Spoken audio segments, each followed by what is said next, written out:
സാമ്പത്തികമായ ഒരുപാട് ബുദ്ധിമുട്ടുകൾ സർക്കാരിനുണ്ട്. പക്ഷേ ഒരു പൊളിറ്റിക്കൽ വില്ലുണ്ട്, പ്രോജക്റ്റ് പൂർത്തിയാക്കണം.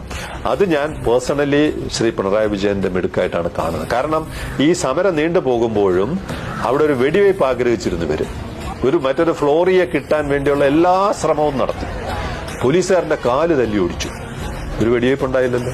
ഭീകരമായ ഒരു ലാത്തി ചാർജ് ഉണ്ടായില്ല. അത്യാവശ്യം ഒരു പ്രഷർ പോലീസ് ഉപയോഗിച്ചു എന്നല്ലാതെ അത് ഈ പറയുന്ന തരത്തിൽ കൃത്യമായ പോലീസിനോടുള്ള ഒരു ഡയറക്ഷന്റെ ഭാഗമായിട്ടാണ്.